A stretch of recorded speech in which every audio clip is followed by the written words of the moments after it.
Hey everybody, welcome to Monday, 10:30 Pacific Standard Time. I see some people trickling in here, which is great. Devin, nice to see you again. Devin's one of our regulars. We'll just give it a few more seconds here, just in case anybody else is trickling in.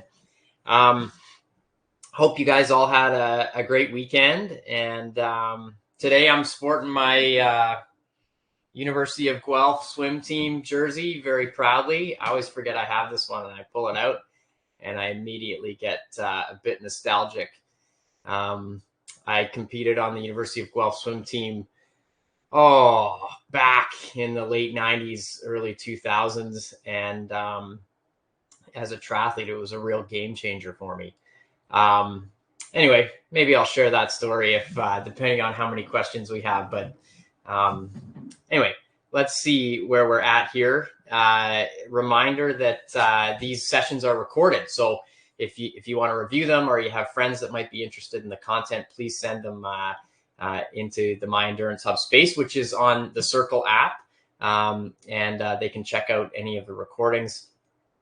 And always some useful content in there, and definitely check out all the other stuff we have going on in there. We have so many people using the programs now, which has been really positive, getting lots of positive feedback on the programs that are available in there. And of course, we have the master classes and webinars and all kinds of stuff to help you along the way. So reminder that if you have a question, just pop it in the chat window. So bottom right of your screen, you'll see a little kind of talking bubble. Excuse me. You can just pop your question in there and I'll get to them. Oh, it looks like James here as well. James, nice to have you here this week. Good to see you. Okay, I see some questions already popping in there, which is great. Did I introduce myself? Gosh, I think we have some regulars. So maybe you already know. I'm Jasper Blake. I'm the head coach here at the My Endurance Hub space. Longtime professional triathlete, and now I've had my own coaching business for, coming up on 15 years, which is hard to believe. And just, fitness enthusiast, I suppose you'd call me now. Okay, let's get cracking here. Devin says, do you listen to music when you train? I like to listen while I train, but most races don't allow it. Well, yeah, so I have a couple thoughts on that. You're going to get a mixed messages from me here. So there's actually some fairly decent research on music and how it can lend itself to motivation. So if you're feeling a little low and, maybe you're having a tough time getting up for the workout, maybe you're driving to the swimming pool and you're a little tired and you're trying to get yourself pumped up. Well, there's some good, decent research on, putting on some music that pumps you up can actually get you into the right headspace. Music's also a great way to pass the time. So if you have a long kind of arduous workout at hand, some music can probably help you get through that. I know when I was doing longer indoor bike sessions, if I was getting ready for a hot race, let's say, in early spring and we're in our Canadian winter and I've got to get through a long sort of 3-4 hour trainer ride, I usually have something to help my mind, weather the storm a little bit, like a movie or a TV series. And certainly music was part of that, or podcasts. So yeah, the answer is yes. I think sometimes I did, but I also have another point of view on this that, people might not like. And that's that I think it's a good practice to get into the habit of just being mentally resilient enough to get yourself through the sessions when you don't have an external stimulus to kind of push you along. Like there's something to be said for being internally motivated, which I think is really valuable. Now I generally avoid listening to music or podcasts when I'm riding my bike outside. The exception to that would be if I'm on a gravel path with no cars and no risk of cars. And we have an amazing path here in Victoria, BC. We can go kind of 60 kilometers in one direction, 30 or 40 kilometers in the other direction. So you can make for a pretty long ride on a gravel path where there's no cars. I'm pretty averse to wearing headphones when I'm riding on the road because I feel like I need to have all of my senses there for safety. Your hearing's a big one. Visually, of course, we're very visual dominant for the most part as humans, but those auditory cues that you get from cars or anything, I think you need to have all your wits and your senses about you when you're riding on the road, because the consequence is just far too high. So I avoided pretty much all the time listening to music or podcasts or anything while I was riding on the road. But yes, certainly not on the road. I would occasionally, throw something into my ears to help pass the time a little bit. I've even seen some headphones that you can wear underwater so you can take them swimming, which I don't know. I've never tried those. But I'll tell you one thing for sure. I never listen to music or podcasts or anything when I'm running.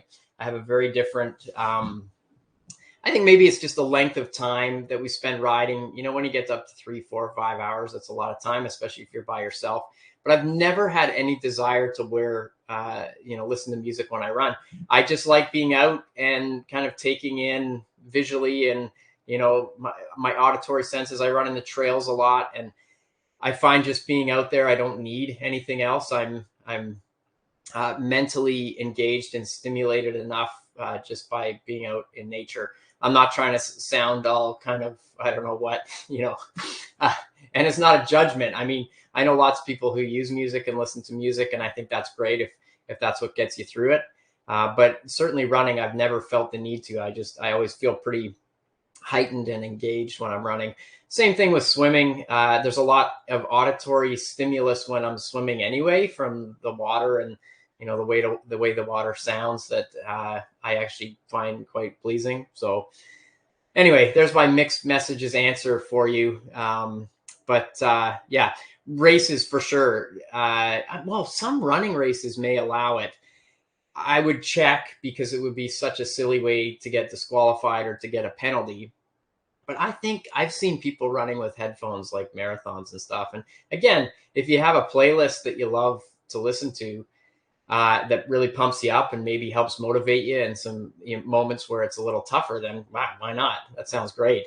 But certainly in a triathlon, there's no way. And I think it would be a safety issue on the bike for sure. So check with the race director. I got a funny story. So I'm gonna share a music story with you. So in the good old days when money was super tight, was living the starving athlete life, I was going to the University of Guelph, and in typical fashion, I'd show up the day before school without a place to live. My brother and I often would live in our Volkswagen van in the athletic center parking lot, and we would sleep there for like 2 weeks. We have this orange Volkswagen van loaded up with everything we needed for the year and nowhere to live.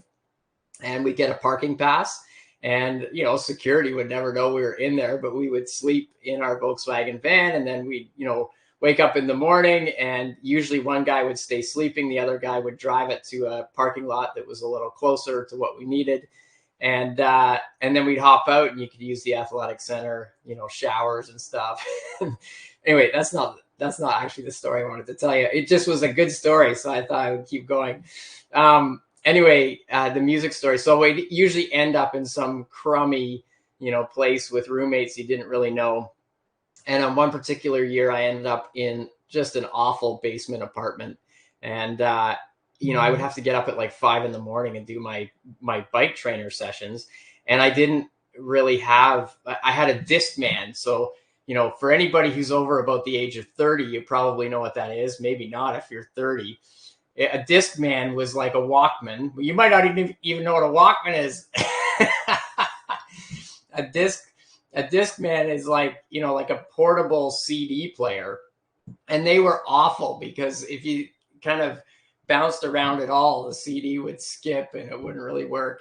Anyway, my point was, I would wake up at 5 a.m. to do my indoor bike sessions in the winter, and I'd be on an indoor trainer, and I had this Discman with headphones, so my roommates couldn't hear. I had my own room. I wasn't like in the same bedroom as a roommate. That would be pretty rude. Anyway, I have my Discman, kind of on the desk beside my bed, tiny little bedroom with desk and bed and everything, and have my earphones in. But I only had one CD. I don't even think I could afford like other CDs, because it's back when like CDs were like $24. And I had one CD and it was a band called Live, I think. And I kid you not, this is without a word of a lie. Every single bike trainer session all year, and there were like probably 4 or 5 a week, and I would ride anywhere from an hour to 3 hours in there. I listened to the same CD over and over and over, just on repeat. I knew every song. I knew every little, up and down of the music. I knew that music like the back of my hand. I don't even remember really liking that band. It was just like the only CD I had. Okay, wait, I got another really funny story too. So that one, I just listened to the same CD. I'm talking like 8 months of biking inside. And then I had the CD player. Back to the thing of not listening to music when I ride. Well, yes, sometimes I would break that rule. And so I remember one time taking my Discman out in my back biking pocket, and I had a Bare Naked Ladies CD. And I was really hardcore back then. So if I was in the middle of a set, nothing could disrupt me from that set.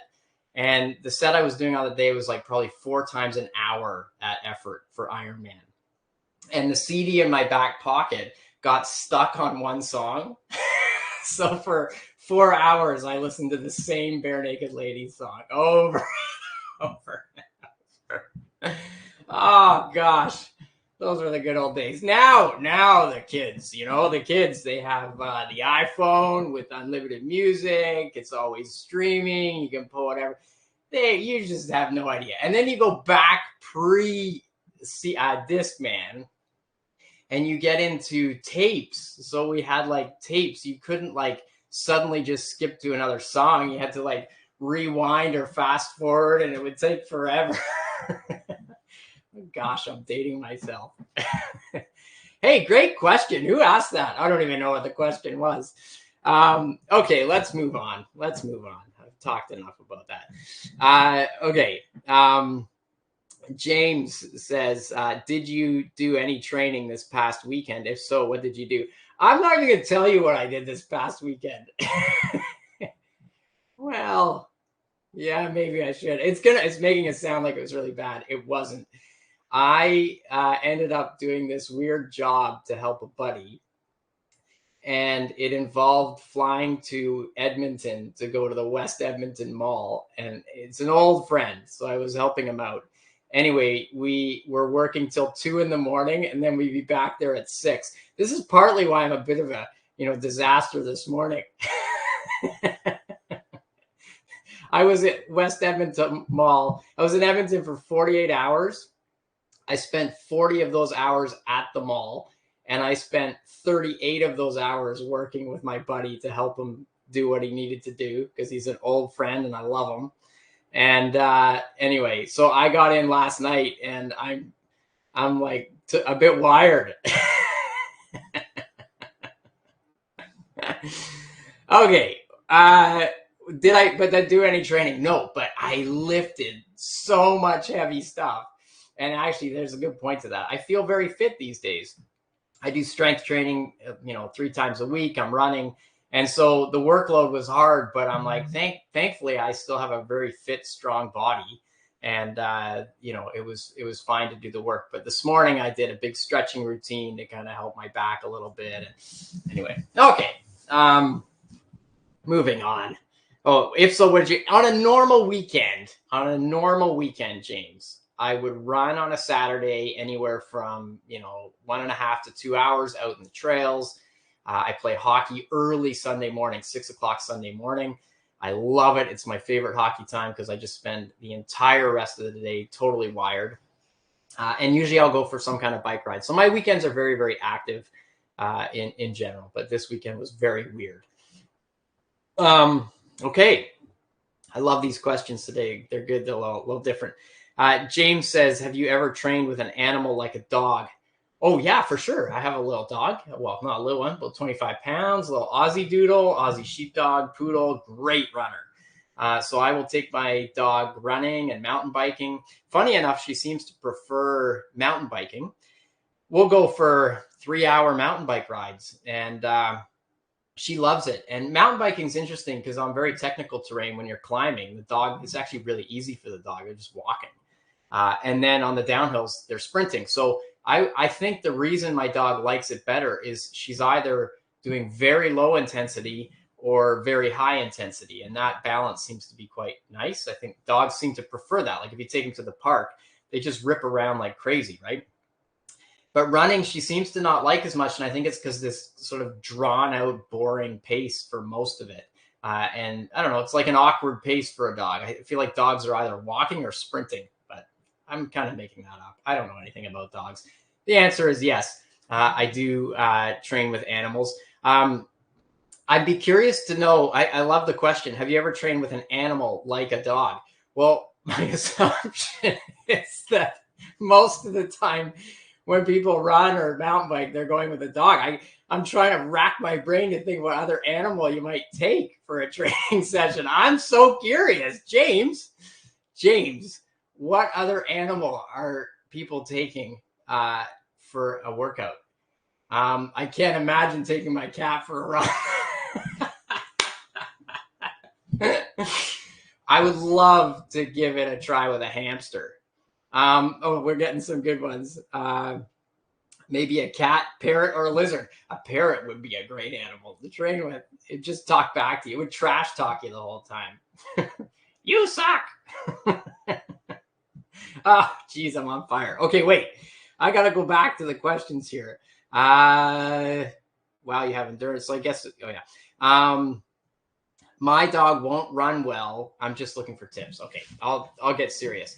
Yeah, gosh, I really feel like that's a question more for a dog trainer. It might also be the breed of dog. I mean, I think some dogs are predisposed to running.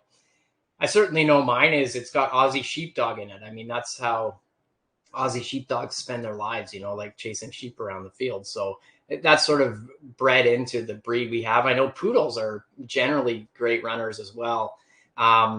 So yeah, I'm not really sure what to tell you, about, taking your dog if your dog's not really interested. I mean, they have personalities as well. I think you can't really force it on them. Unfortunately, that if they're not really into running, then maybe they're just not into running. It's hard to know.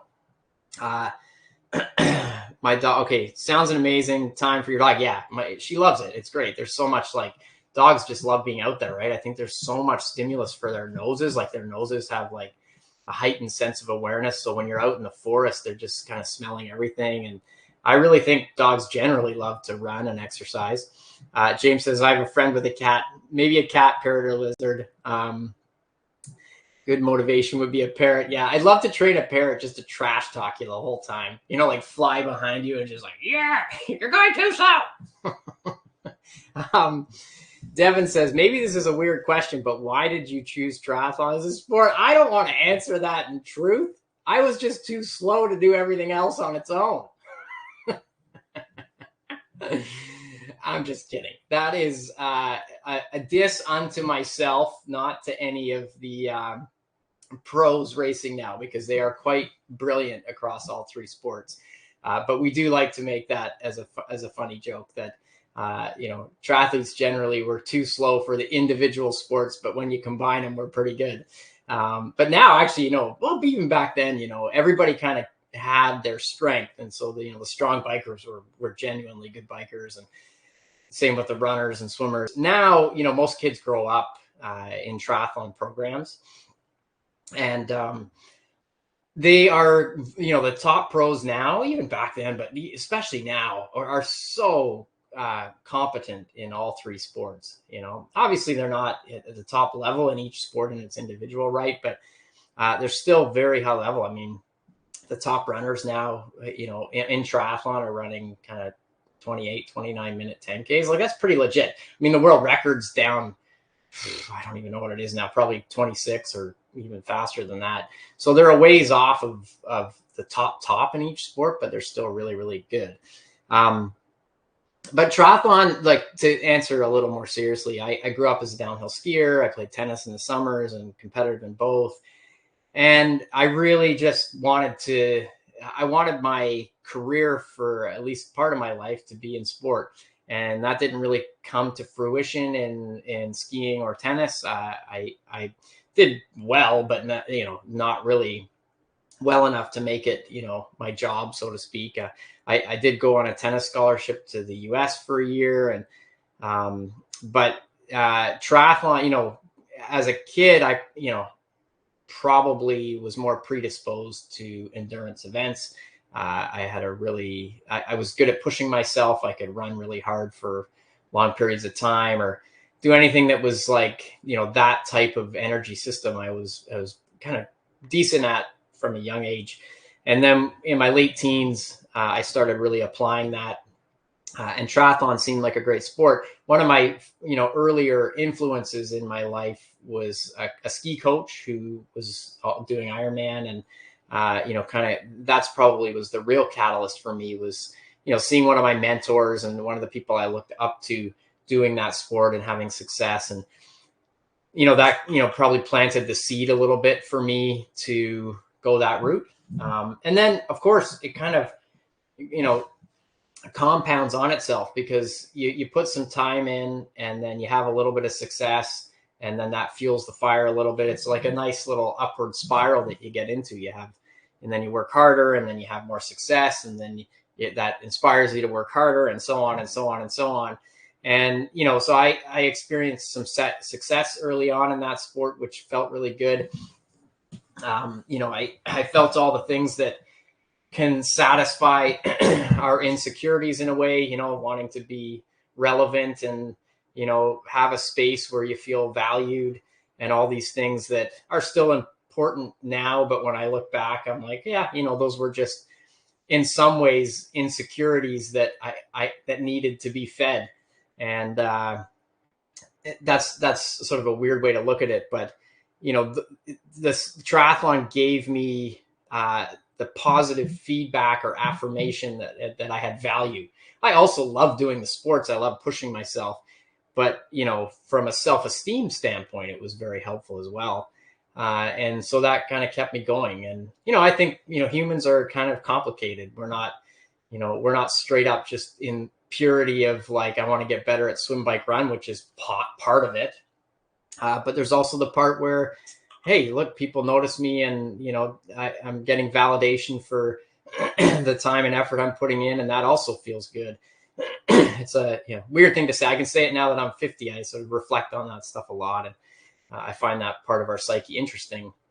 I don't necessarily think it's good or bad. I just think it's more in line, or more real, in terms of how we all seem to function, right? If you're getting positive feedback for something that you do, you'll probably keep pursuing that thing. Becomes almost a self-fulfilling prophecy. So is that the right way to use that expression? I don't know. Okay. Sorry. Devin, did that answer your question? I'm all over the place today. Devin says, it seems like a really tough sport mentally and physically. Yeah, it is. And I like that part of it. Look, I really like the idea of pushing myself and seeing just how good I can get at something, but also how hard I can push myself. I like the idea of like really going to the well, like going to places that maybe other people aren't willing to go to. I really embrace that side of it. And in fact, that's part of this, like that part of the sport is what really turned me on and motivated me. I really love the idea of just seeing how hard I could push. And I think that's common in any sport where people try and really get good. Like think of something like, weightlifting, and you see these athletes who get really huge, right? Like really huge muscles. And, they're, I think, part of what they like. Yes, they're probably getting that positive feedback and validation for looking a certain way. But I also think they just love seeing how strong they can get and how big they can get. So, there's an example that's almost to the other extreme end of something like triathlon, but with similar motivators. I know, like a lot of the top triathletes, for sure, I think they just love seeing how hard they can push themselves. They love seeing if they can get to a place where, almost they collapse, that's part of the appeal. It's odd, but It's not a bad thing. It's not a bad motivator to have if you want to get better at something. It's just to see how hard you can push yourself. It's cool, I think. James says, I just thought about it. I own a bulldog as well. That might be the problem. Okay, so I'm not a dog expert, but yeah, that might be. I've heard, oh, I might get in trouble for this. I've heard that bulldogs sometimes have trouble breathing. Like it's tough for them to breathe, but I don't really know what I'm talking about. You should ask a dog expert or a vet because that might be a problem. Like maybe trying to take your dog for a run and their breathing is restricted in any way. I mean, imagine if you went for a run and tried to breathe through a straw. It'd feel horrible. Like you probably just wouldn't like it. I'm not saying that that's what's going on, but I have heard that about certain dog breeds. It's maybe tough. So maybe it's just really, tough and uncomfortable, which is a shame. But maybe if walking is fine, then that's great too. So I forget what the joke was. You're 50. I am 50. What is going on? Where did the time go? Oh my gosh, you guys, like, how did we get here? This is crazy. Okay, well, I'm good. I'm glad because I got I got 70 years left. I figure I want to live to 120. I don't know if I actually want to live to 120. That would be old. Okay, Devin says, yes, that was good. That's what I was curious about. I feel like only certain people can push themselves like triathletes, and it makes me wonder why they do it.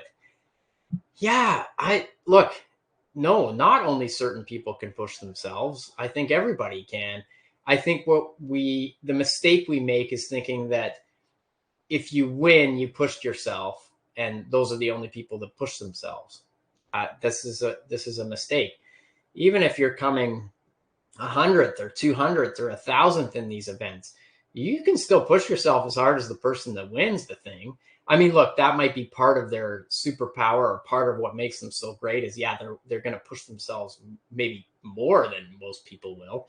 But that's not to say you can't. Just don't tie it to like a certain outcome. Like if you don't win the thing, you can still push yourself relatively as hard as somebody else. And I think there's great value in that from the standpoint that, yeah, like we exist in this body, and as long as you're safe and progressive about it, it's kind of fun to see where the limits are. You got to do it in a safe way. You don't want to get injured or sick. You have to walk that fine balance that we always talk about, where we, put training stress on and recovery. You always have to walk that fine line. But I've always enjoyed the things that challenge me and push me. Triathlon's one sport, but even the highly technical sports. So, let's think about something like, tennis. You're trying to learn a sport like tennis, which is highly technical. It's maybe not as aerobically demanding as something like triathlon, although it is very demanding when you get into long matches that last 1, 2, 3, 4, even 5 hours sometimes. So there's that, but let's take that out of it. Let's focus on the physical stuff where you're just learning how to develop a new skill. Pushing yourself in that regard as well is a thing. And that requires a high degree of mental focus and a high degree of repetition. I sometimes bring up my daughter, who's a figure skater, and just watching how those kids kind of learn growing up. They're not doing a sport like triathlon. I mean, their programs only last 2 or 3 minutes.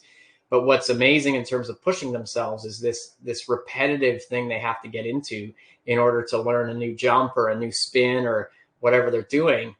The repetition is like something I've never seen before. It'd be like similar to gymnastics probably, where you're just repeating the same thing over and over and over and over again. And it takes you like thousands and thousands of repetitions before you actually get the thing. So they fail and fail and fail and fail. Fail's a triggering word for somebody. I shouldn't use that word. What I mean is, like, it takes them a long time before they consolidate a specific movement or jump or spin. They have to work their way through a lot of hard stuff before they become really proficient at it and very consistent with it. And I find that incredibly inspiring to watch and fun to watch. So, yeah, look, I think no matter what level you're at, Devin, and whatever you're trying to do, take some pride and joy in the act of pushing yourself to get better at that thing. And whether that means you're the winner at the end or, not even close. It doesn't matter. Like there's some real value and joy and pride that can be found in the act of pushing yourself to get better at something. I really believe that. And that's what's kept me going in sport in general. I still find ways to push myself. I play, rec league hockey now. And I found that I'm applying the same work ethic to that whenever I have the opportunity. Obviously, I'm not on the ice 20 hours a week. But when I do get to go on the ice, I find I dial in mentally the same way that I used to for triathlon. I get very focused. I love learning new skills. I love learning things that I'm not good at. So, there's a certain type of pass called a saucer pass that you can do in hockey, and I'm not very good at it.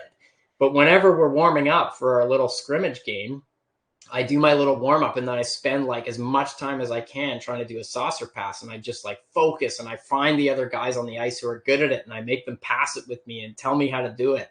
And I could go out there and do like thousands and thousands and thousands of those repetitions. And I just find great joy in the idea that my body learns how to do that. My nervous system eventually consolidates that specific skill. And oh gosh, I hope I never lose how that feels. I feel like I'm going to be that way till I'm 100 years old, always trying to find a new skill I can kind of lean into and focus on. And my body and my brain love it. It just loves learning that stuff. So, gosh, what was the question? Just round and round. You're all very patient to still hang in there when I'm rambling on. Anyway, it's maybe we're wrapping up here. It looks like there's no more questions. But as always, thank you so much for jumping in here and posing some great questions. I really appreciate it. Maybe I'll give it 10 more seconds here. If anybody's got one more question, pop it in there. Otherwise, let's wrap it up today. And 8, 7, 6, 5. Looks like there's no more questions. Devin and James, I think you guys were the only ones on the call. So thank you so much for coming today. And thanks for the great questions. I love them. And we'll see you same time next week. Okay, everybody. Take care.